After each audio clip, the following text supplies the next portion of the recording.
Shall we? Okay. I'm delighted to see you all here. I'm really looking forward to Cindy's presentation, but I promised I would be very brief.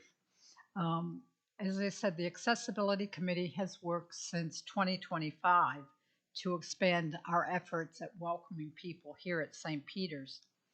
Um, we've got a few committee members here. Fred's here. Yes, Fred Bates is a member of the committee. The other members are Chris Bacco, Jane Cooper, Mike Alec, Jean Virginia. I apologize, I'm not very good with names.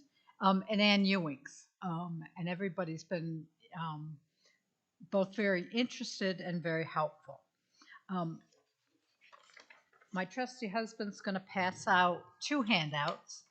The first is this double-sided sheet, and what the committee tried to do is identify that when we did the accessibility audit in the summer of 25, we created a list of barriers that we identified by looking at the physical property and also considered non-mobility issues like hearing and sight and other things. So the first column are the barriers that we identified. The middle column is the possible accommodations or changes we could make. And the last column is the accomplishments that we've already made.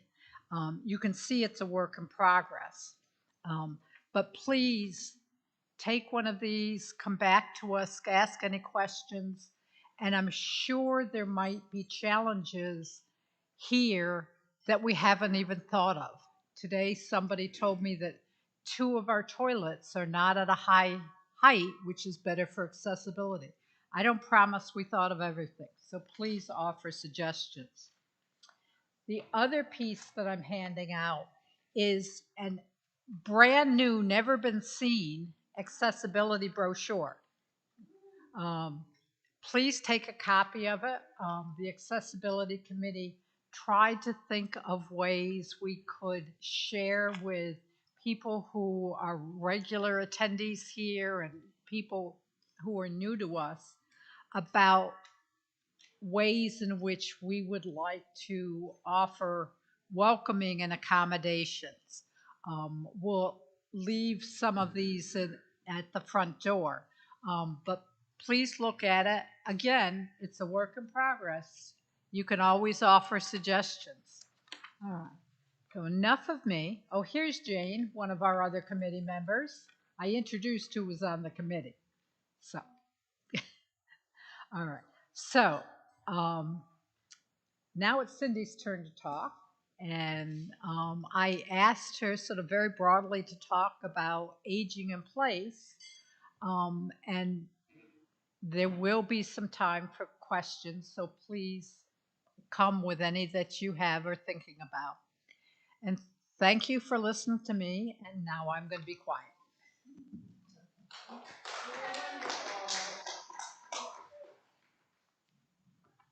Thank you, Liz. It's so great that you even if you hadn't accomplished much, just starting an accessibility committee is noble in itself. I know in the nonprofit world, several years ago, not so much now with the new administration, but DEI was very important, and it looks a lot of different ways. It's not just about race and gender. So we still have to answer that question in a lot of the grants we write, and it's very easy for us to talk about inclusivity, whether it's someone that has a barrier but still wants to volunteer, someone that needs assistance, someone that needs to come into the closet. When you were speaking before, you were talking about, I was talking about thinking of the shared mission, and it's our number one priority that everybody on our staff at Caregivers is inclusive, makes you feel welcome. And I've always felt that way about this church. We have before I start, we have a very long, this is actually the first time in 20, I've been at Caregiver since 2004, and this is the first time, I think when Jim McCoy left our board, this is the first time we hadn't had either um, leadership or at least a warden on our board. So we've pretty much always had someone, because I think we align so well. So, but thank you for your talk before. When she spoke with me a couple weeks ago, she had said that there were a couple questions that she might want me to touch on, and since there wasn't a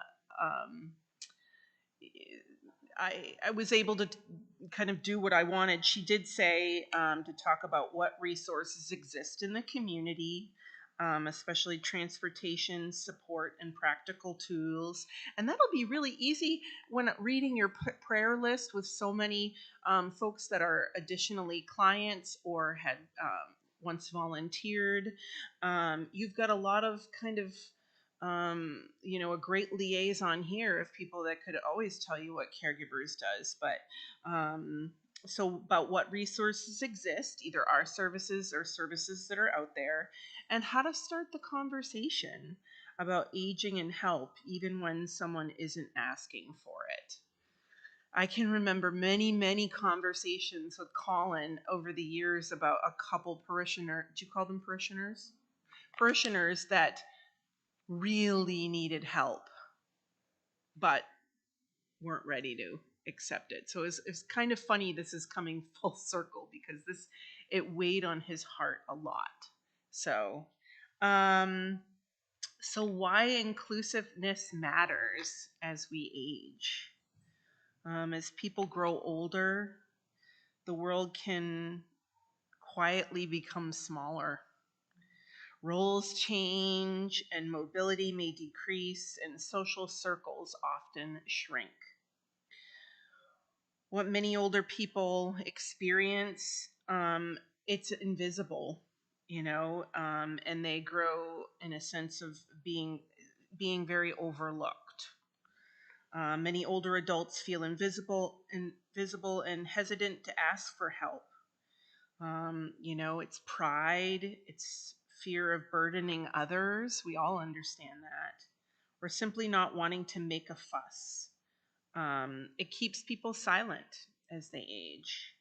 They may sit in church week after week without mentioning they're struggling with hearing, transportation, grief, or health issues. So this is all, comes right back. Over time, silence can turn to disconnection. And it's not anything anyone's doing wrong. It's just the way it is. Isolation isn't always about distance either. You can live in the same town with your family and still feel very deeply alone. One person told me that I interviewed or that we were taking on as a client, you can live next door to your adult son and still feel alone. And it happens so much when we're doing a phone inquiry and putting someone on the waiting list. We ask where family is, and oftentimes they're living in an in-law apartment, or they relocated themselves, to be closer to family, and they've never felt farther away from them. So, why? Because meaningful connections isn't about proximity. It's intentional interactions, and without regular conversation, shared experiences, and emotional presence, loneliness can persist, even in the midst of others. Also, there's life transitions that increase vulnerability. These are like retirement, loss of a spouse, declining health, or giving up driving. They can all be very disruptive. This is why we tell people to let us know before they need help, because we do have a short wait for some services, but it often can be good to get used to even being helped while you're still very, fairly independent. Each change can chip away at independence and identity, making inclusion even more essential.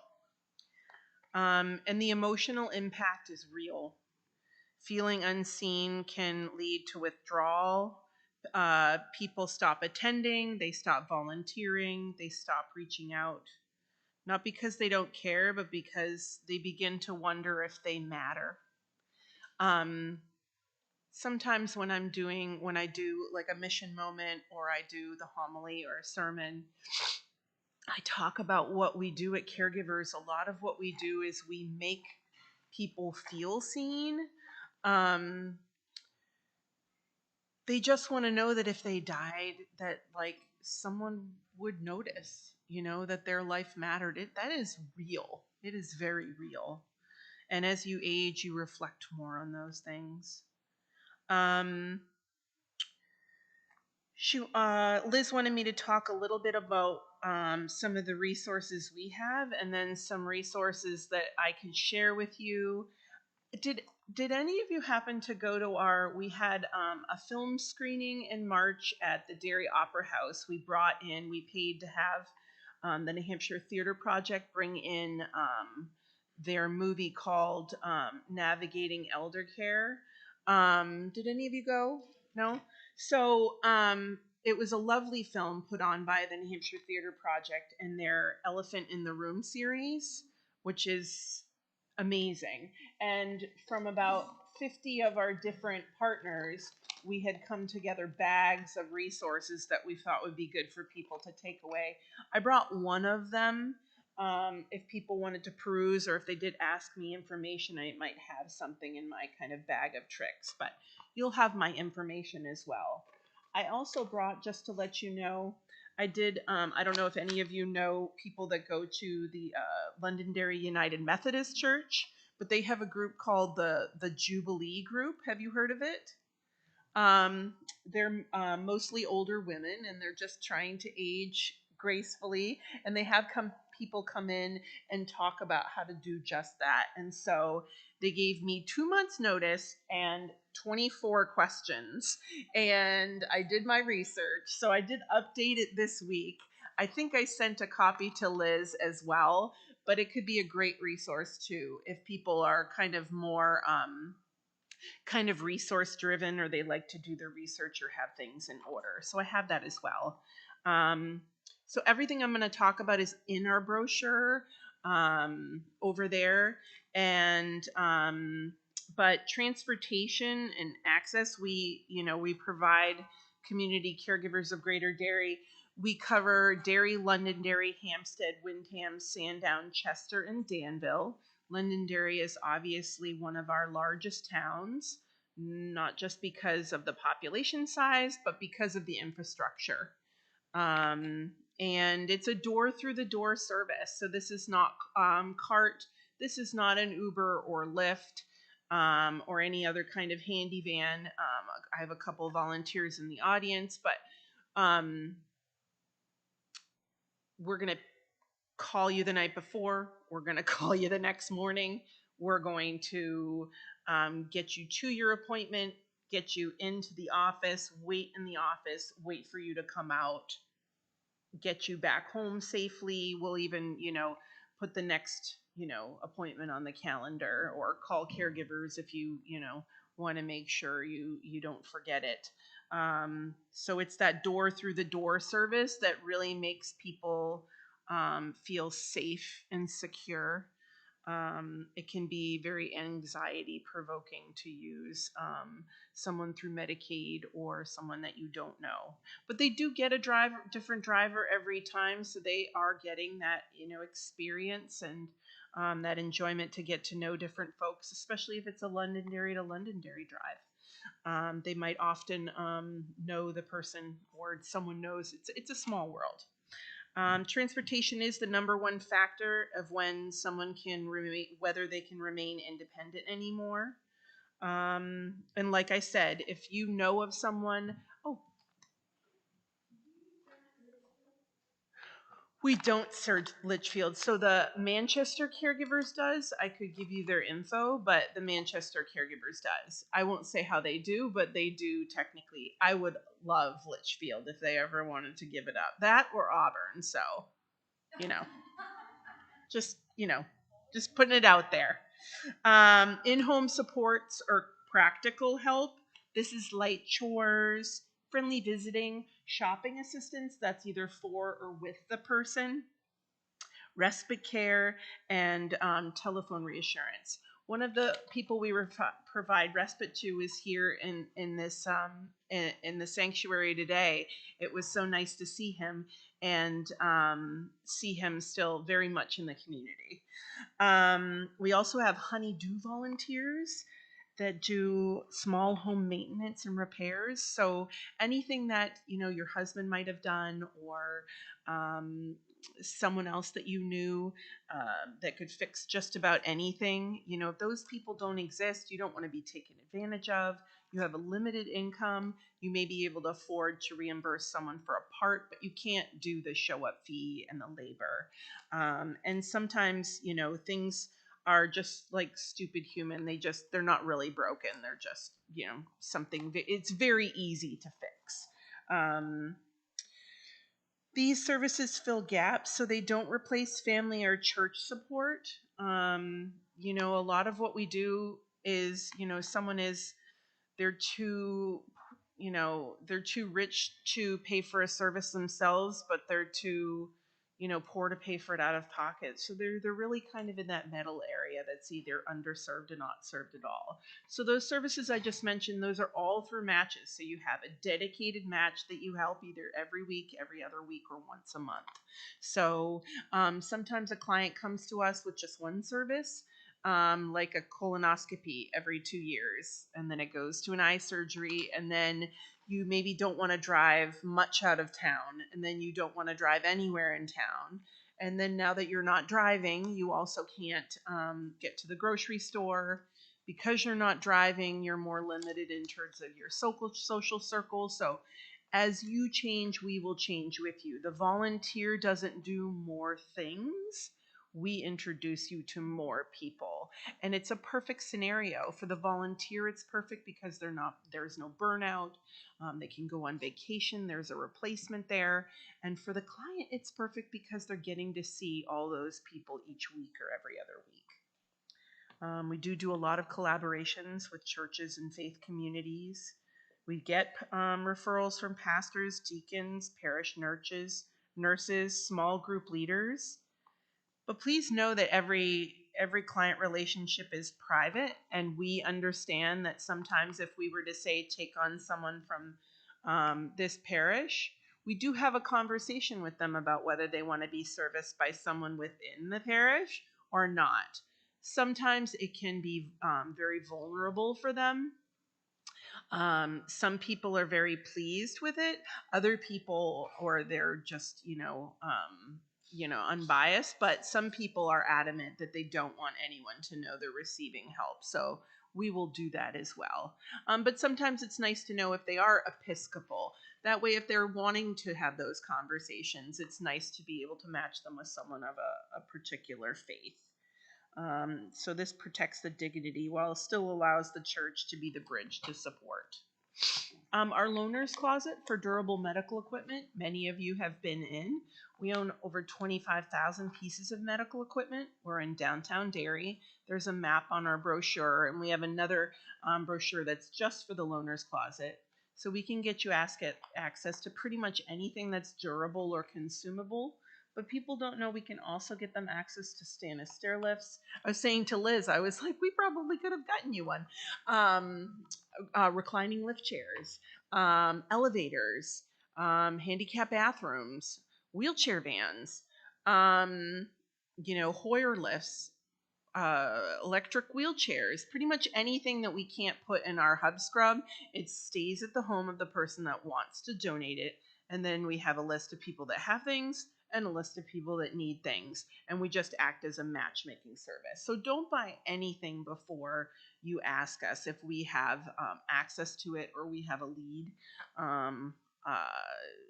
We could probably save you quite a bit of money and have that money that you do have to spend on something that we don't get in.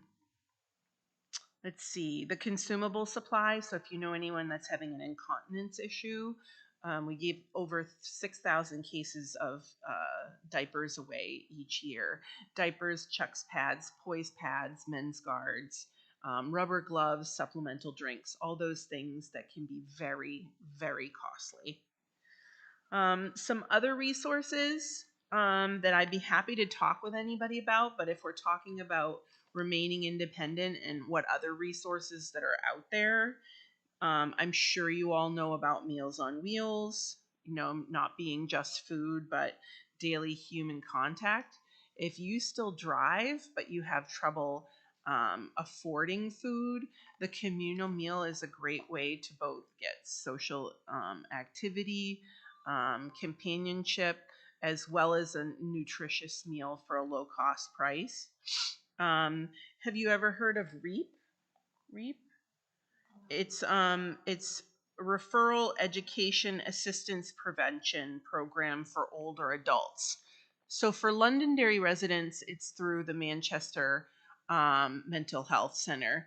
For Derry residents or anyone east of that, it's through CLM, but it's a free service. If you know someone that is they don't have to be in crisis, but they can be at a crossroads, or they could have an issue that they need help dealing with. That could be substance misuse. It could be the death of a loved one. It could be a divorce, another loved one passing. It could be, a change in mobility status that's making, just causing a lot of, ruckus and chaos. It could be emotional or verbal or physical abuse. But basically, you get 6 sessions for free. They come into your home. And after those 6 sessions, if the goals haven't been met, they can extend it. If they have been basically met, you have the ability to either continue with that person private pay, or you can go to that local mental health center and not have to wait on a waiting list for service. You basically get backdoored. But I have a brochure on it. But REAP can be a really great thing to kind of meet people where they are. Assisted living locators, I have their information, and they can help you find a nursing home or an assisted living that meets your specific needs. It is a free service. The Senior Companion Program, it's like a stipended program for older adults who need extra income. They have to do 20 hours a week of companionship, homemaking for another older person, bring them to appointments, help them in the home. And so it helps both people. It helps supplement someone's income, and then it helps the person that needs it. It's very goal oriented. It's a little bit different from us. It's a little more comprehensive than we are, a little more supplemental, but it can be a really good option if you're looking for like eyes on for a lot of hours a week. So I have that information. Title 20 services. I don't know if you're aware of Title 20. So Title 20, if you make under $2,000 a month, you're eligible for Title 20 services. That's through the federal government, and you can take that golden ticket and pass it into either Waypoint or Area Home Care for free homemaking every week or every other week. It is definitely not comprehensive, but it can help for doing the laundry once a week. It could help with a grocery run. It could help to clean the home. It just can't extend over the allotted amount of time because those overwork, underpaid workers are moving right on to the next person. But I would have access to information like that. There was always, for years, it was called the Senior Law Hotline through the New Hampshire Legal Assistance.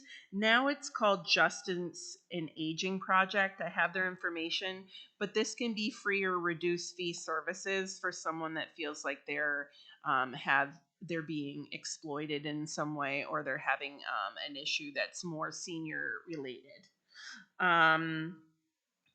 Please remember, social workers are embedded in every primary care office. Some are better than others, some are more comprehensive, but they are specifically getting referrals from the doctors that only have 6 minutes to see you.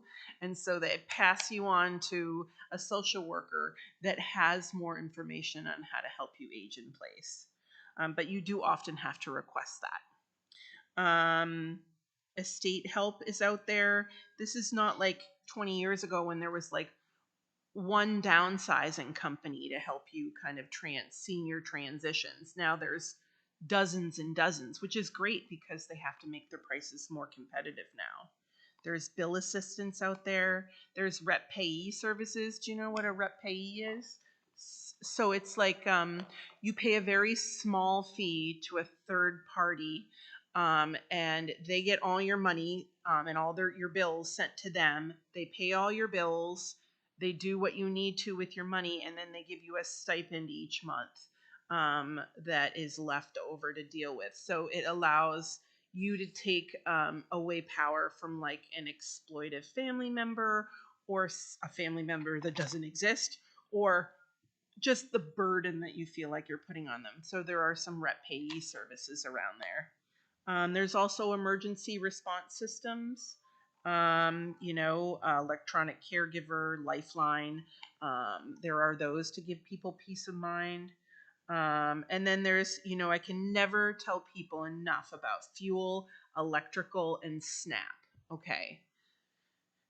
These are pools of money that have to go to seniors. So you applying for fuel or electrical or food stamps is not taking money away from a mother and child. It's a separate pool. And if that pool isn't used, it just goes back.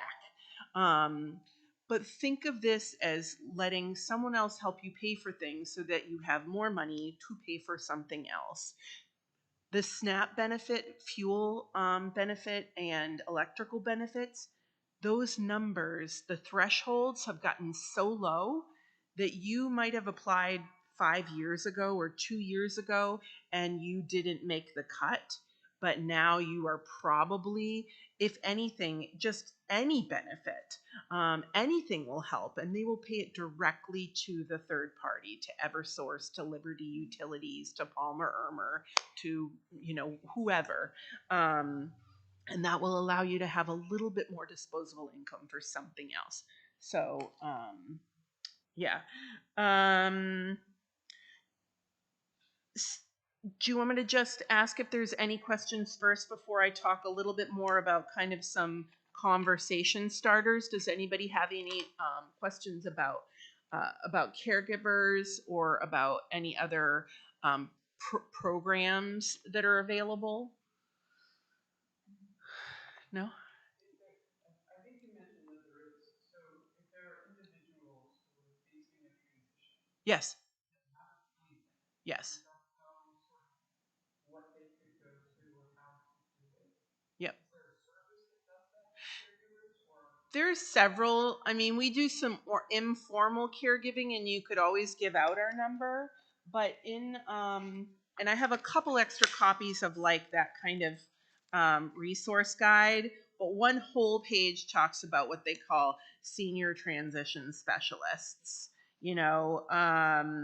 Or they all call themselves something a little bit different. Full service senior transition agency, New England senior advisors, assisted living locators, senior care advisors. There's many of them out there now.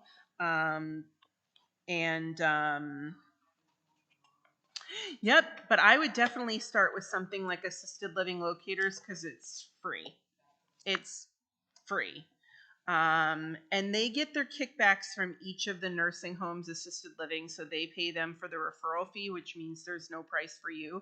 But it also means they know the ins and outs. They know the census. They know who has Medicaid beds, who doesn't, which ones are better for people with a stroke, which ones are better for pulmonary fibrosis, which ones are better for cognitive impairment. So they just have a pulse. Yeah, Jane. I have several copies you can keep. Yep, I think I brought 5. You're welcome to keep all of those. Yep. Yeah. Yep. Yep. But a lot of the same resources are in the guide. Um, so when may it be time to leave the home? Inability to maintain. Well, I ask you, like, what would be, I can say out a big list, but when would you think it would be time to leave the home? Oh yeah. Yes. Yep. Yep. Grooming, meals, medication, bathing, like you said, repeated falls, unaffordable taxes, Londonderry, man, Windham, Derry. We got like the triple Chester. We've got like some of the most expensive towns for taxes. Someone may live in a really big house, but they are very much house poor. We can also help people if you want to get on an elderly exemption, a veterans exemption, a blind exemption. So there are exemptions out there. They're not great, but they're better than nothing. So unsafe conditions, mild cognitive impairment, what initially may seem like minor struggles can turn into bigger problems. So your options. What would some of your options be if you can't live at home anymore? You have senior housing. Definitely put yourself on lists early. We could give you names of all the senior. There's not just one list, and there's no common application. You gotta put in the time and do them all, and they're all a little different. But check as many boxes as you can for if it's like East Point Properties or Brady Sullivan or one of these Weston Associates.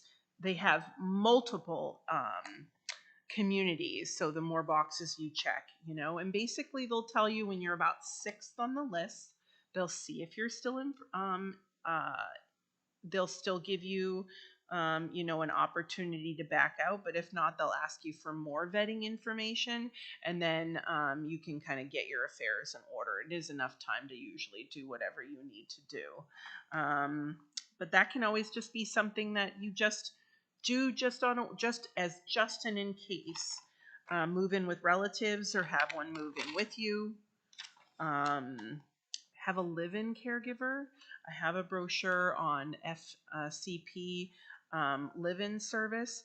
It can, believe it or not, be cheaper to have someone live with you than it is to pay for 24-hour nursing care that is sometimes haphazard. Sometimes the census is low. Sometimes those transition times can be very scary for someone. You could have a home flipper come in and do an as-is sale, or you can explore reverse mortgage services so that you are able to stay there if you can't afford it.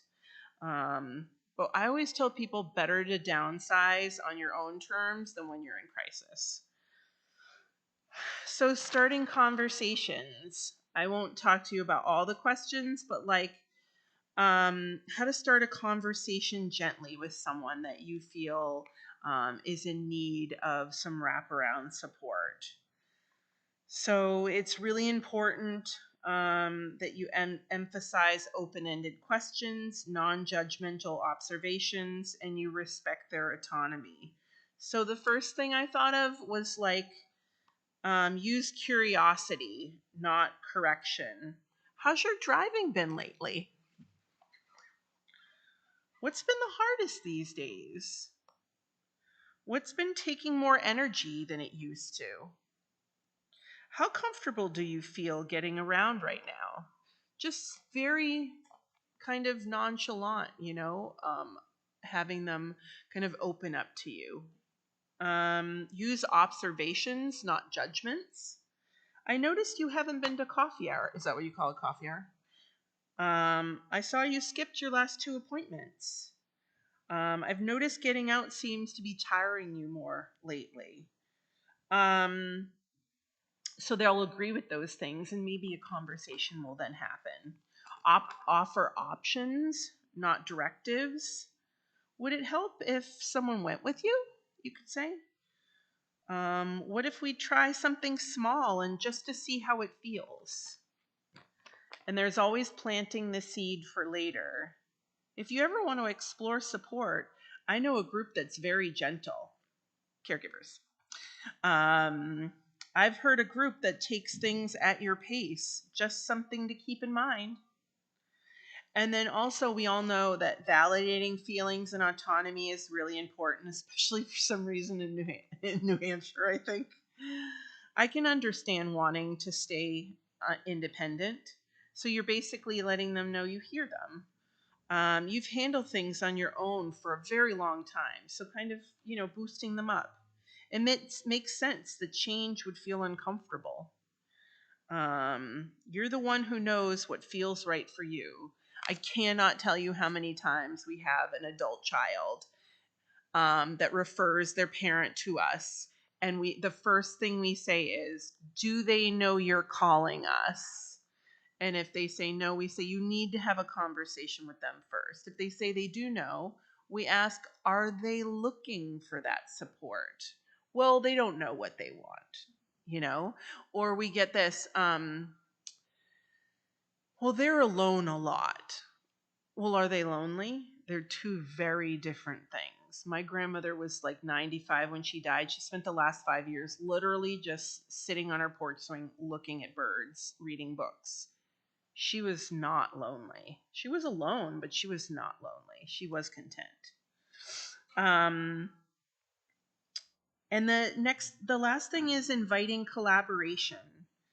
How can we make things easier without changing what matters to you? And this is like exactly what you're talking about.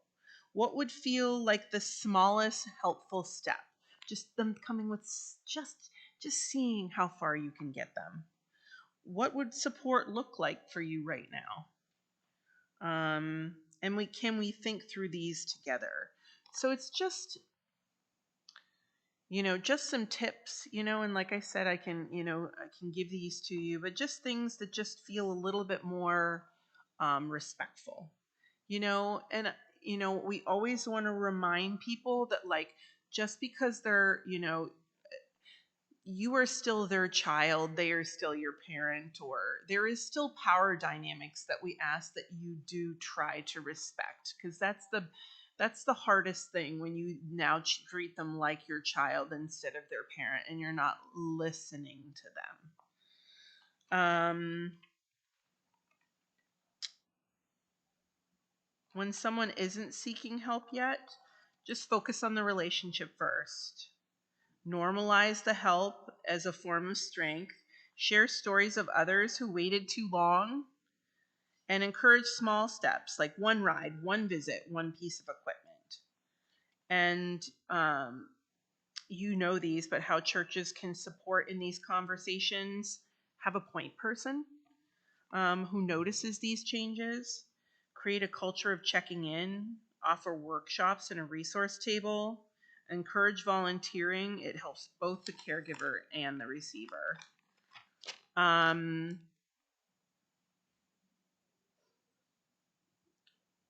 Just reaffirming our shared mission, and it sounds like it is very shared: dignity, safety, connection, and community. And if you know someone who could use a little help, or someone who wants to volunteer, we're here. We do have opportunities for even people that don't drive. You could do telephone reassurance. That's something that can be very meaningful to both people and was very active during COVID. We still have some of those matches going on. If you don't walk as well, but you love driving, we can just make sure that you always get something that's very able-bodied. They're probably 30 years young of you, but they don't drive, and they just need a ride, but you won't need to physically assist them.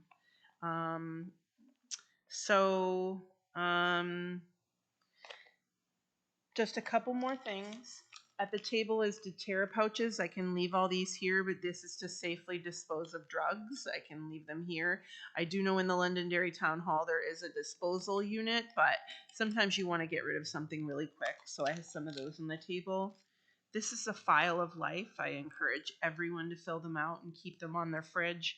The emergency responders will come into the home. They'll look on the refrigerator. If they see this file of life outside their door, they'll know to go to your fridge.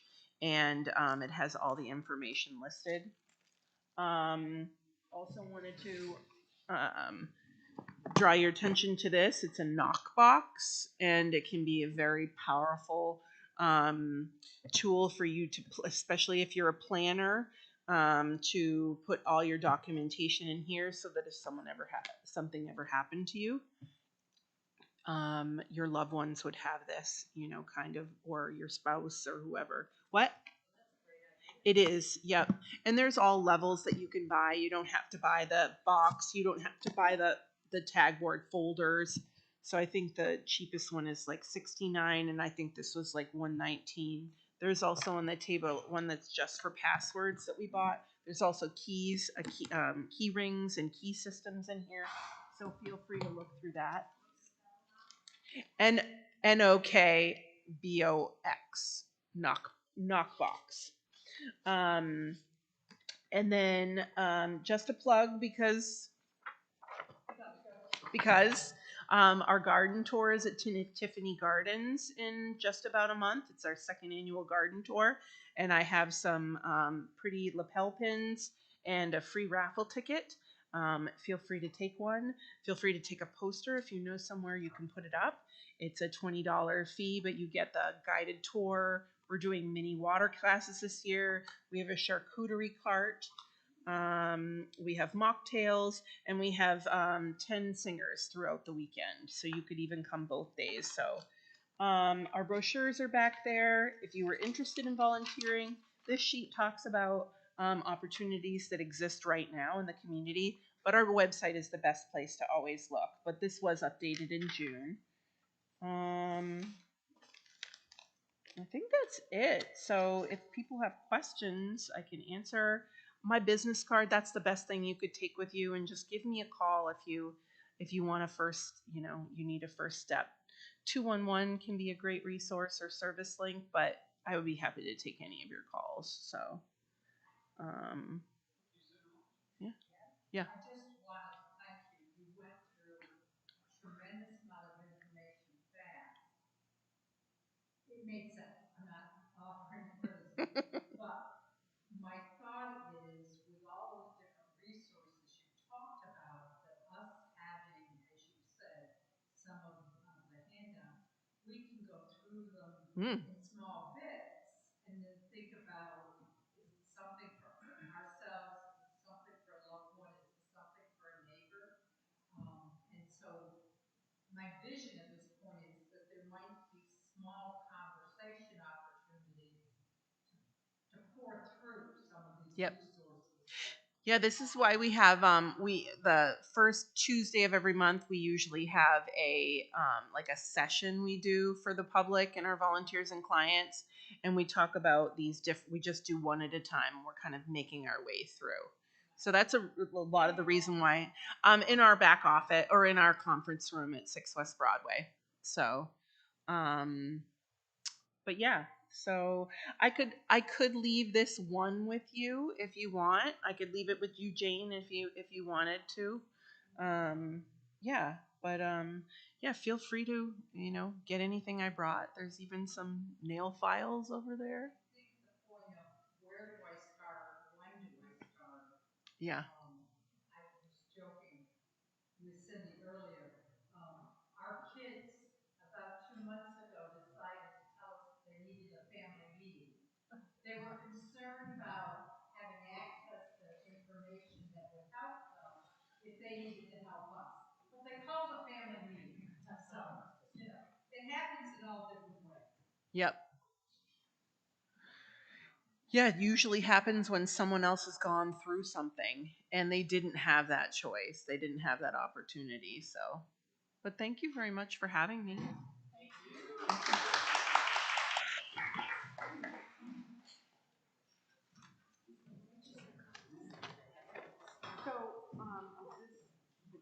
have the bag. I think I have another one at the house.